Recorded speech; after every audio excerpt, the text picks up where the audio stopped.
on getting the video I did from Jeff City last week to put it up on YouTube. Oh, yeah.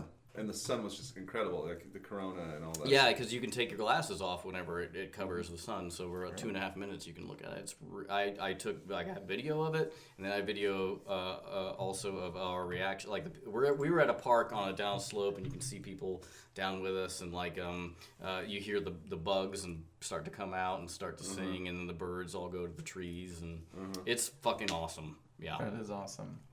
Another one coming up in 2024.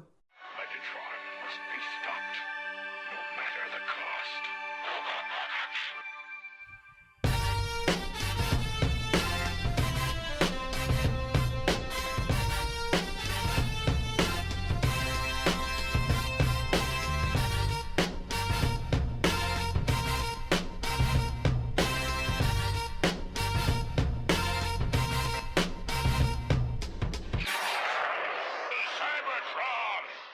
Hello, ladies and gentlemen, and welcome to the Autopod Decepticast. This is our weekly podcast that delivers a minute-by-minute breakdown of the 1986 Transformers movie.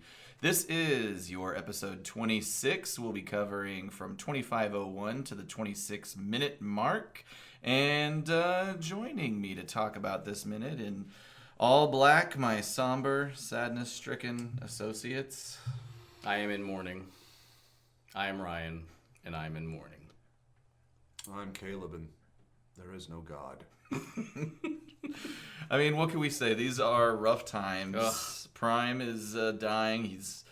We're in the process of passing the mantle of leadership to Ultra Magnus, and we had to have this awkward cut in the middle of his speech. Where we left it last episode, he was kind of rebuffing Ultra Magnus's claim of unworthiness, and he kind of left it with "nor was I, but one day an Autobot shall rise from our ranks," and that's where our minute starts, to use the power of the Matrix to light our darkest And honestly, watching this, even with, in light of the podcast and, with you guys here, I really got a little, I cry really easily, but I got choked up and was I did get a little misty just watching this. That's tough.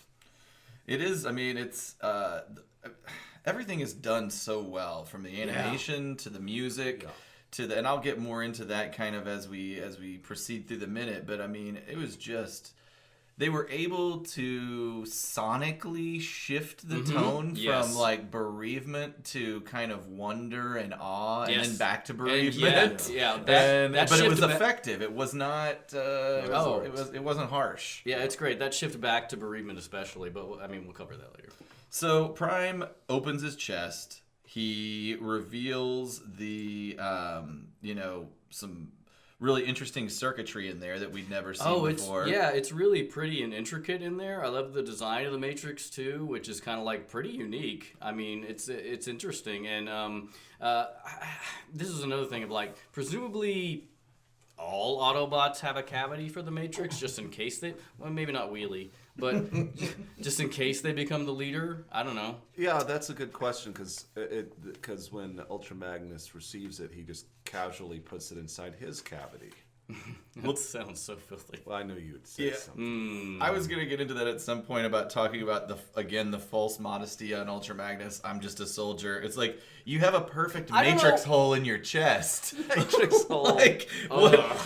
We all know that Rodimus must have one too. And so I think the same question. Do they all have it, or just are there certain sort of classes of Autobot that have it, and some will never have it, or it again whatever. Goes back to maybe this whole metaphysical thing of there's some cognitive issue of you can rearrange your internal, your transformation can be changed and stuff like that. Maybe, I'm sure that, obviously some of them that have these Matrix holes never are able to we'd have to refer use to them. it So as I would Matrix think that holes. they would put keep other things in there, it's just like a fanny pack. Yeah, imagine imagine Rodimus opening up his chest and a bunch of crackers fall out and loose change. See, I thought porno books.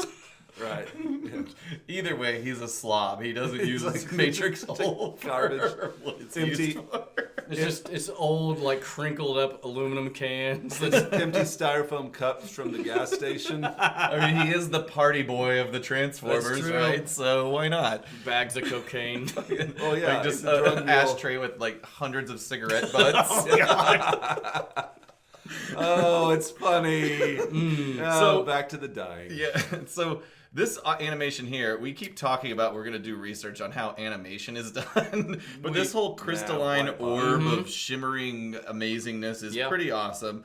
Matrix is, so it's this orb, it's in this structure with handles, which Prime doesn't use, by the way, but the camera zooms into the orb, and then we kind of see it zoom out on Prime's body. So at this point, even the sound effect, for lack of a better phrase, is shimmering. Like, I mean, it's just very... It And they- swells. They stand back in like surprise. Or I think it's more awe. I think Yeah. they probably, most of these Autobots have never seen this before. There's your cords, by the way, going from the They machine go to the bed. to the table. I'm sure they. Yeah. Okay. We're at Sorry, 2519. I'm talking about the issue last episode. 25, that's correct. Yeah, last episode we talked about how there wasn't cords attached to Prime. How were the readings happening on the monitor? And also it was a script deviation. It'd be funny if somebody tripped over a cord. It Unplugged turned it. into a Jerry Lewis movie. Oh no. Ooh, okay. Laven. Okay. Actually, R.I.P. Jerry Lewis, by the way. Oh yeah, R.I.P. Jerry Lewis. I wonder if He died too. Speaking of dying. All the right. Optimus Prime of comedians. No. I No. think so. I mean, he's fine. He's fine. France loves him. Yeah.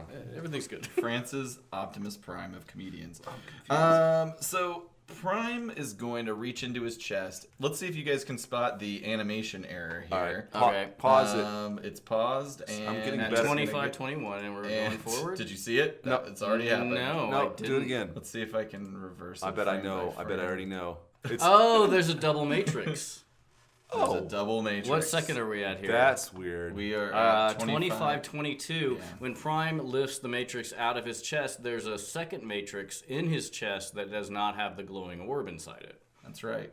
I thought I did not notice that at all. I thought it was a strange thing. It would be about the angle of his arms trying to get inside of his chest cavity. But He could never pull it out of his own chest that way. He's not articulated enough. Yeah.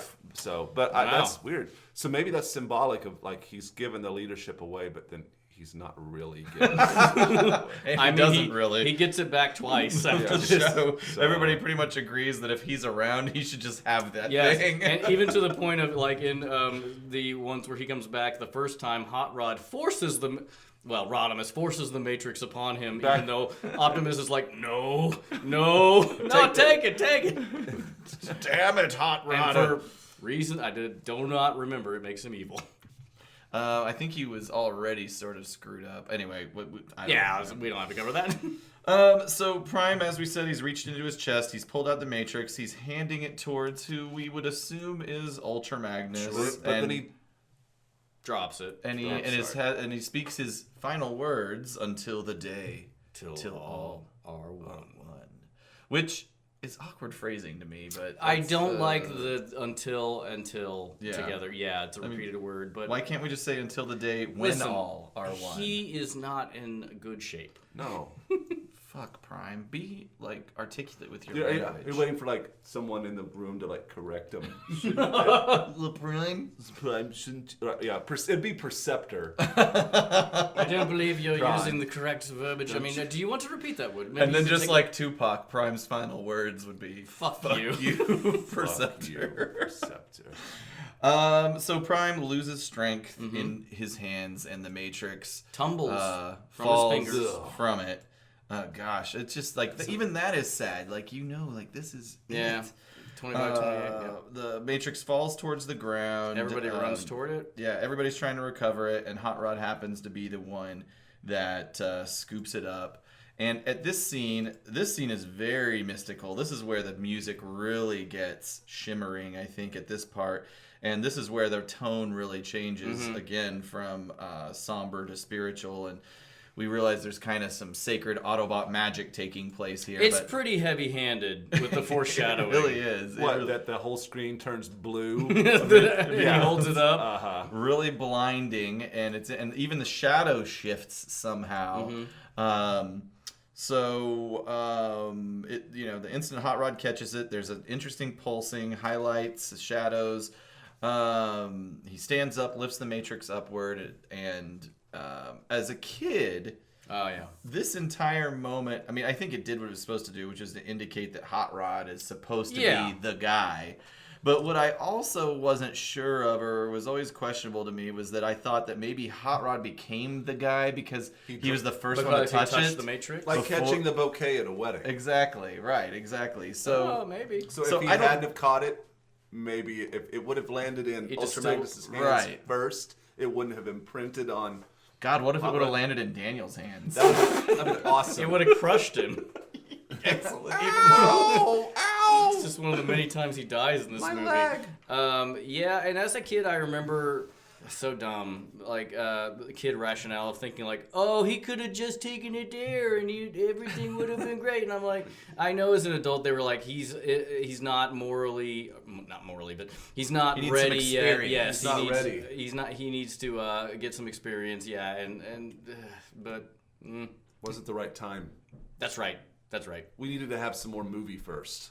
Right. Yeah, because it could. Well, yes. Again, we keep stopping that. We keep picking out great parts to just end the movie. Where like, right? Why didn't this? Because movie. So I guess we assumed then the Matrix knew that Hot Rod would eventually be his partner, its partner.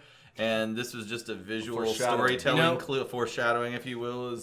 I have an interesting point about it. I don't know if we go into this now. I have a lot about the Matrix. Good, because I'm very curious about this Matrix. We mentioned in an early episode why the Cybertronians don't know of Unicron if they possess the only means of destroying him. And I went down this huge rabbit hole, mostly on the TF Wiki, about what the Matrix is. And it is really convoluted. Like, there's a lot of, ins and outs. And like I said, Bob Budiansky created it as the Creation Matrix. And he created it in the comics because he wanted them to be asexual, but they needed a way to reproduce. Okay. And so he created the Creation Matrix as like a way to reproduce. And so essentially, the Matrix is kind of like a conduit for Primus's power, which Primus was the creator. Well, the Quintessons in the cartoon were the creator of the Transformers, but Primus is basically Cybertron. Primus is Cybertron. And so this is like a vessel for his soul, and it's a vessel for all the souls of the Autobot leaders. And it's the antithesis to Unicron. And maybe it's just like in their mythology, the Transformers have forgotten about Unicron. Sure, I can get behind that. And then again, it was into Beast Machines when we expanded the idea of the Allspark, where the physical Matrix was like a gateway to the Matrix or the Allspark. Interesting. Yeah, this, to your point, was around in the Marvel Comics very early on in the series. It was called the Creation Matrix, although, and its function was to create new Transformers, but it just so happened the leader of the Autobots is the one that housed it. Possess it. But it became kind of a device throughout the series. The Decepticons would try and grab it. I think Shockwave wanted to get it to, build a Decepticon army early on, and then later on it became possessed sort of by darkness at one point. What you said, Aaron, was about like the Matrix may know that Hot Rod is the one that's going to inherit it, and where in the comics, later on in the comics, the Matrix does become self-aware, where it's after the comics movie where Optimus Prime flies into Unicron and destroys him with the Matrix, and then his body is crash-landed on a separate planet. I guess the Autobots didn't know the Matrix was in there. I don't really remember that part. But the Matrix becomes self-aware, and then Lord Thunderwing, which is an evil... I don't know if he's even a Decepticon, but... he's a pretender. He was a Decepticon. Okay. He became the leader of them. Yeah, he finds the Matrix, and the Matrix is talking about, I am Primus, I'm Prime Nova, I'm Sentinel Prime, I'm Optimus Prime. And it's like, I've known good, but I would know more, and it wants to know evil. So that's why it binds with Lord Thunderwing, because it wants to know the evil side of the world. Like it's going through its bad phase. I guess, yeah. So I guess I'm of one of two minds here. Is this Matrix? And I'd say, if we talk about our iconic moments, this moment at 25:37 is a pretty iconic moment where Hot Rod is lifting it up. The screen is, blindingly blue. It feels like there's some connection here between the object and Hot Rod. So is this Matrix, are we to believe it's sentient and that it's responding to Hot Rod, or is this purely just a storytelling moment to let us know that Hot Rod is a part of it, or is this really happening? Is everybody in the room seeing this? I don't think so. I don't think so. I think it's both your first two things. Oh God. Like the first two Matrix things you said. knows. The Matrix knows. And also it's helping foreshadowing. I mean, I guess if you think about it, when when they're on Junkion later, like the Matrix, Ultra Magnus is the rightful heir to this thing as of right now. But He he can't can't open it. Right. The Matrix is saying, "This ain't our darkest hour. Fuck you." Right. Yeah. Hold up on this. Yeah. I mean, that also implies that the Matrix has like an ESP, like it can foretell the future. I would think Well, presumably the Matrix knows it's going to have to deal with Unicron at some point. It already Right, knows. right. It already knows. There is, prophecy, like, there's a later- prophecy involved. It knows. And like later in just the next scene, probably we see that like Unicron can see what is happening to the Matrix, and so I think we're giving maybe too much credit to the movie. I think it was just like really heavy-handed foreshadowing, but Yeah, right. we can also connect it in the world of what the Matrix is. And you can also put a lot of. I mean, you can tell that like the writers are pulling from a lot of religious. Yeah, And Well, that's at this point, you really don't know exactly the religious aspect, or still like they don't really even get into what's going on No. inside You that don't- ball you don't until have to. season 3 of the show. Like, there's these moments where they somehow, I don't know, bond with the Matrix or get into it, and so that the leaders can talk to the old leaders, Yes. and they're really creepy, interesting understand. things. Yeah, but- Optimus Prime travels into the Matrix to get the answers to the Rage virus, and he's like, the Matrix leaders are like, don't go too far or you'll get lost. And it is like a very religious, spiritual thing, whereas also the Decepticons don't necessarily think the Matrix is a like deified item, but they want the power that it I provides. think it's a real smart on the writer's part to minimize it and know that the audience is smart enough to get it, get it, and it can be just ambiguous enough because they know that people in the real world have enough knowledge of religion to kind of fill in the blanks. And that's true, and I don't know if whether it was a conscious effort or not, but there's a lot of places, and this is one of them, in the movie where there is like restraint showed of like, we don't need to show and we don't need to tell too much, we're just going to show, and everybody gets it. Yep. So, and the other thing to remember is, in context of the movie, we don't know that this thing has a connection to Unicron yet. Right. Unicron hasn't spilled those beans. We Right. just know that this big thing exists. Well, we know that it's going to be a big part of Right. And we Finding know that evil. this. I mean, we don't. But essentially, That's this is true. going We to don't serve, know yet that this has anything to do with Unicron. But this is going to serve as. I mean, we'll know pretty quickly because after the transfer happens, we're gonna. That goes into the next minute, if I'm not mistaken. But I mean, basically, this is the storytelling device going forward. Like this thing, this is like the briefcase in Pulp Fiction. It's like, the MacGuffin. We've got to follow this thing around wherever it is. So Hot Rod is going to transfer that Matrix over to our boy Ultra Magnus. It's like, here you go, you drop this. And Ultra Magnus is going to take it and open his chest cavity, and he's got a perfect Matrix hole. But And this is at 25:52.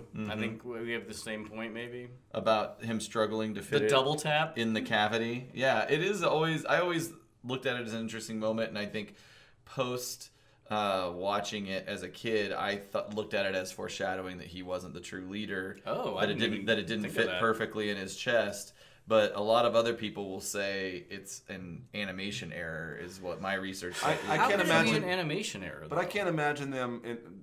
I can't imagine the illustrators consciously going with that. Yeah, because that's more animation. You're Yeah. animating more things. So like, There, you put it right in there. yeah, Put it just right in close there. it there. But then Oh, wait, he it reaches adjusts back it, and up. we're at Takes it back out. 25:50. Oh, weird. Why was that decided on? Yeah, I mean, and I was actually, I'm glad we looked at it in slow motion like this, because I thought that maybe, well, it was a glitch going back to where he first put it in, but his chest, but he did that with one hand, and that was like a two-handed Look how reach fast up he there. puts it in with that first time. It like almost pops in there, and they might have thought It's not that it's not enough, so they do So it we again. could take it don't for, know. so we could take Watch it. how fast it goes. Or in there. just- watch.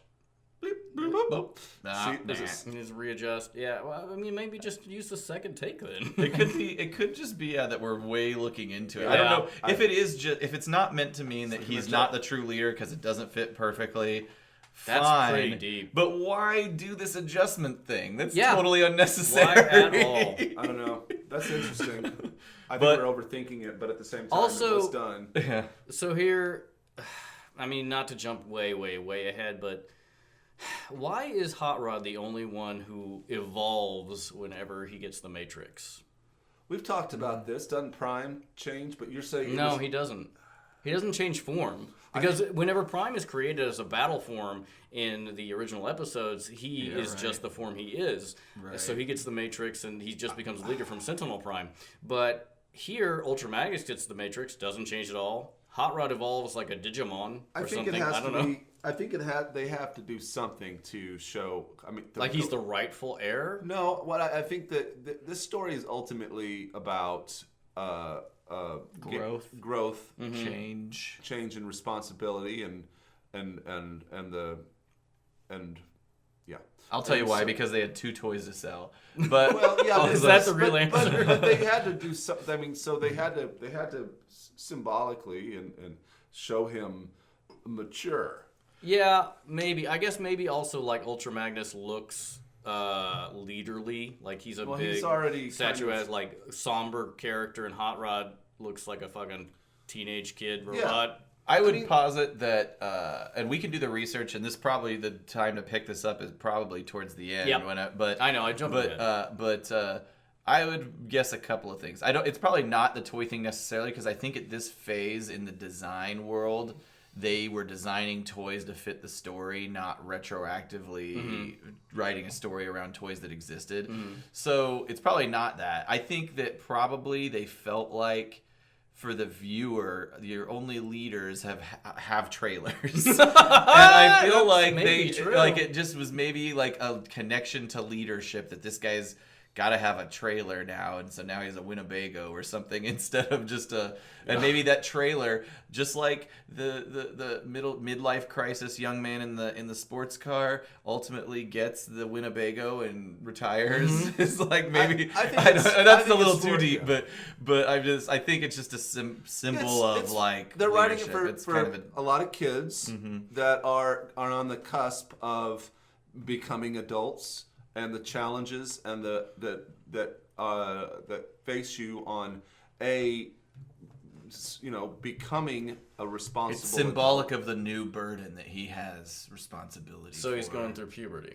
Yeah, second sure. puberty. Yeah. I think that's. I can agree with that. I think that yes, maybe they were trying to like show that he is now become more mature through his struggles and is worthy of the Matrix. Yeah, and you've there with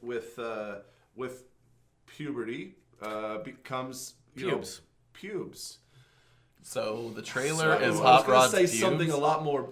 What were you? I was going to say with puberty comes, negotiating a path to responsibility. But I think he's beyond puberty. It's like he's graduated college and has a real job. Although too, you sure. get the Adulthood. leadership position, he should be in the Adulthood. workforce and have a Adulthood. history of Right. proven Yeah. Yeah. success. Anyway, I know I jumped way ahead. I just wanted to address that because it's weird. Copy and paste for episode 83. Yeah. We'll just pick it up again next year. When we So at this point, the shot now goes back to somber mode. We've had this mystical moment, and now it's this really intense. I feel like it's almost meant to kind of mimic a heartbeat of like an intense EKG. synthesized tones, and we focus on the this is- monitor. Again, where the music changes. Right, exactly.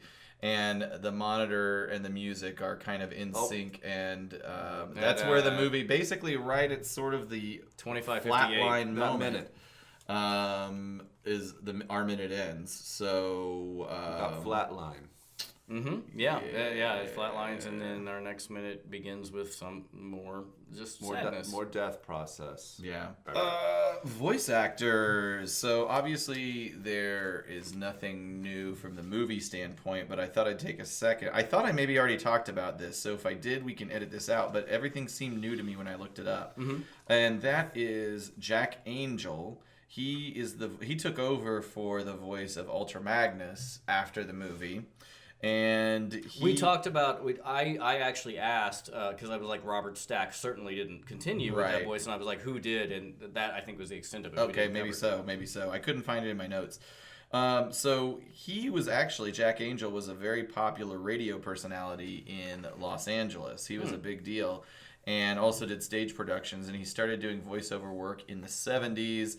So there's an enormous list. There is always an enormous list, but I always pick out kind of the ones that were most interesting. Stand out to us.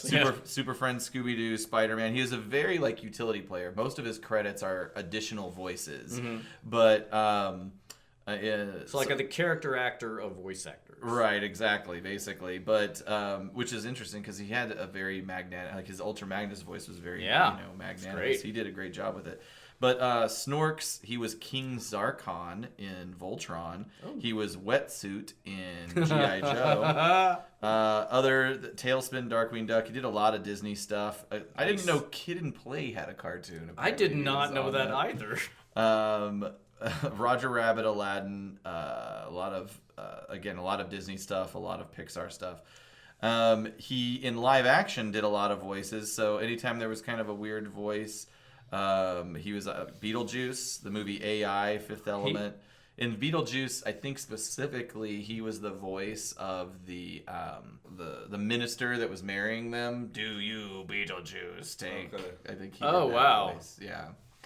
And for Transformers, in addition to Ultra Magnus, he voiced Ramjet, Smokescreen, Omega Supreme, Astro Train, and Cyclonus. Omega Supreme. And he is still alive. He has a very interesting website. Yeah, very interesting website. You can actually hear his voice reels over if you're interested. And there's some Transformers stuff on there. So what's his name? That is Chris Angel. It's Angel. Jack Angel. Jack Angel. Jack Angel. His name is Jack Angel. Nice. So that's all I got there. Okay. Well, I guess we're done. Bye. Oh, is there a thing? Oh, you guys know what it's time for. Oh, yeah, that's right. Script deviations. All right. Well, I have... this one's weird. It's a lot. Because in this script, the Matrix as a physical object does not exist. So it's more of like, again, with the Allspark or the Spark or whatever. I'm just gonna straight read this from the script because it is fascinating. Titan shot on Ultra Magnus and Optimus Prime. A distraught Ultra Magnus nods, reaches out with a free hand, points forefinger at Optimus Prime's chest. A glowing beam shines from his finger to chest, and then a sunburst effect, like opening a door on heaven.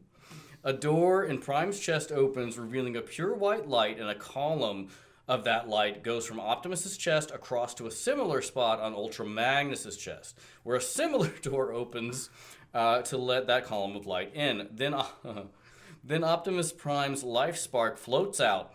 The life spark is a glowing, pulsating, visible creature of pure radiant energy in the form of a miniature Optimus Prime. What the fuck? Accompanied by ethereal, bell-like sounds, that life spark goes from Prime's chest to Ultra Magnus's chest. The chest doors close, and the ethereal light and sound stop. Optimus Prime lies back with a contented sigh, his face and entire body bathed in ethereal afterglow, which bonds him faintly with Ultra Magnus. Now, this begs one question. There's a little bit more, but this begs the question of, like, I haven't read ahead, so how does Galvatron take the Matrix? That'll be interesting to find out. Yeah. In that, Just rips it from Ultra Magnus. Yeah, I don't know. Is it a tiny Ultra Magnus that he takes out of it? Oh, very cute. And then Optimus Prime says, "Now I take my leave, dear friends, but I am not gone. I am forever one with each of you, till all life sparks are one." And the Autobots repeat the cry. Till all life sparks, are one. So that is very different. Yeah, that's incredible. And it comes in play coming up with Megatron when he dies too. Ooh, that's right. We're gonna see him enshrined, perhaps? No, because No, that's what so, he said he wanted to have yes, done. and it is so fucked up what happens. It is so bananas. I can't wait to get to it. Enshrine me. So in my version, it's a little more evolved from that. Prime gives his Till All or One speech, but he doesn't open his chest and hand it over to Ultra Magnus, kind of like where yours was. Prime is tilted up on a platform. Mm-hmm. Ultra Magnus then presses a button on Prime's chest. The secret doorway appears. Ultra Magnus reaches inside the chest and pulls the Matrix out for himself. It glows intensely. Ultra Magnus puts it in his own chest, closes the door, and then there's sort of an energy burst after that happens where Ultra Magnus's eyes glow, I guess indicating his new power and prestige.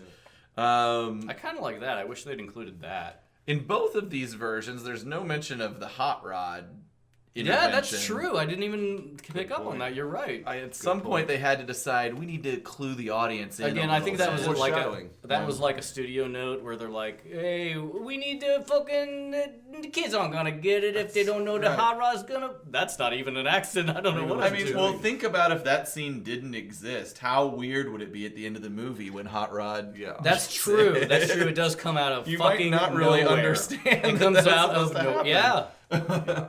Wow. So that was a critical decision. I mean, as small as it was, it's a very critical decision. I just wrote in my notes, it would have been funny if in the original script, Ultra Magnus dropped the Matrix, bobbling it like a fumbled football. Whoa, whoa, whoa, whoa, whoa, whoa. I don't know why. I Why? think that's funny, but like, Whoa, whoa, whoa. Oh no. maybe he trips over those cords and like, Oh god, it becomes like a I slapsticky. just imagine Optimus dropping it and it falls through a grate in the floor. Oh no. It's kind of like, oh, And they like have a magnet on a stick. They're yeah. trying to get it. someone get a Phillips head screwdriver pronto. a rat comes up and drags it off. rat. Rat Bat Bat's comes and got takes it. Oh, rat bat. But he is not a rat at all. Well, that's a what a, No, let's it's just just- weird. Why Rat Bat? Yeah, that's a dumb name. huh? I hate you, Rat Bat. You're bad. I like you rat should bat. feel bad. It's not his fault. he didn't name himself. I guess that's true, maybe. So next episode. Mm-hmm. I don't really want to talk about it. No. Just get the tissues and Yeah, it's rough. It's gonna be bad. it's You all know what's coming. You presume. I would love the idea that there's somebody who's listening to this podcast who's never seen this movie. It's like trying to imagine the movie that we're talking about just from our like verbal. Oh, yeah. and they're probably getting all confused from the deviations, and maybe they're really picturing this magical I mean, masterpiece of what this could have been. This is another thing where like the tiny Optimus Prime floating out of the chest. I want that to be in the movie where Hot Rod has three fishing pole or has three fish and throws his pole into the ground and This is all part of Daniel's our on a bike. amazing Ironhide movie. and Ratchet are melted together That's right. from Yeah. That's the right. laser fire and It's all the most bonkers parts of the this. script. acidy mist of Unicron yeah, envelops Lython. The ingester. Exactly. All right, guys. Well, that's it. So please listen to the show. We are on iTunes, Stitcher, Google Play, and TuneIn. We're on the social medias, Twitter, Facebook, Instagram. All of them you can find us at APODcast. And we've got this pretty cool little web presence, autopoddecepticast.com. We like to update that. So Yep, I put a bunch of like anytime we mention something that has nothing to do with Transformers, I put up a video of it on the website, and go and enjoy it. And even if it does have to do with Transformers, Sometimes if that's it's true. Tangentially, I think essentially we want to try and make it very encyclopedic. We're kind of doing this in volumes anyway, so there's just Yep. lots of more deviations and deep dives. That's I should right. say. So if you're an iTunes user, by the way, please rate and subscribe. 5 stars, please. It really does help. All right, thanks everybody. Bye. Bye. Is that going to be the new sign off?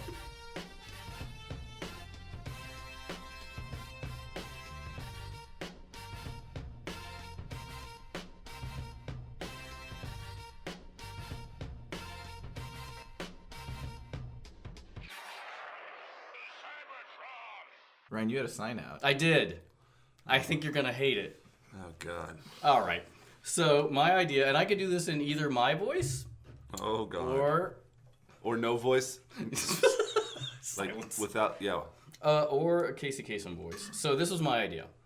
So until our next minute, keep your feet on the ground and straight go fuck yourself. I think it's funny. I think to use it every single Every single episode. It is- seems aggressive. Yeah. I do like the idea of saying, Casey Kasem, take us out of here or something, and Well, having a the thing consistent is, Casey though- Kasem themed thing if it's not go fuck But yourself. if we do that, then I don't think. I think that you edit in audio after we end the episode with some extra content. If we had if we had a sign off that had special material, and then we had more material after that, it drags it out too much. My idea and the whole reason I wanted to do a sign off is just because I think we kind of limp to the end because Are we still in the episode right now? I'll take them. I mean, we're recording. It's just we a conversation, could. but I'll Talk take some about of it. it. I don't care. Yeah, but it's just we, as Aaron pointed out, we tend to like keep talking after we say goodbye and stuff, and I'm like, I think that's because we just don't have a hard out, which is like we don't have a sign off. We were say like goodbye, We say goodbye or eat a dick or something like that. Yeah, well, I mean, yeah, but it's not like I get it that most podcasts that are notable have some kind of something, so I'm open to it. I don't think it needs to be inherently crass. sure. And actually, as I was on my way here, I'm starting to rethink it. I'm like, that seems, especially, I don't know why you. There's enough inherent crassness in this. Yeah. Right, and I don't know why in this podcast that is very linear, why you jump into a random episode, but if you did, that wouldn't make sense. What do you mean? Just because it's a callback to something Casey Kasem said in another episode. I like we wrap it up pretty well. We say bye. And I mean, you sometimes could argue our interesting sign off happens. is the music. The theme Yeah. music serves Yes. that function. Yes. All right. But I'm still open if something comes up. If It's fine, I'm something good. comes up that Or that if feels it's right, related. sure. We can all challenge ourselves. I guess my main, I don't care about the ending of it, but I thought that so until our next minute was a good That's not bad. run Well, up. but also Aaron does it. I mean, there's a structure. Aaron summarizes what's going to happen in the Right. He alludes, and then we say bye, and that's fine. And then there's additional content that follows. Yeah. So. All right, so it's maybe just me. I guess. I mean, I'm not opposed. I'm not opposed to it. I guess what I'm but saying is I don't see there being an issue. I think it's working very well right now. But if we develop a tagline, I mean, we've got 50 episodes left to go. yeah. Wow, that's only like 2/3 of what we've already done. Like we're a third of the way through this. Yeah, it's pretty amazing. Way to go, guys. I mean, it's weird to I'm think also 25 episodes. Kind of sad about it though. I'm like, I'm not. Damn. what? My wife's not. Oh, she does not care for it. It's more about my time that I spend doing it than anything, but it's not the podcast itself. Okay, so I'll do like a. That's your signal. Everybody, clap your hands.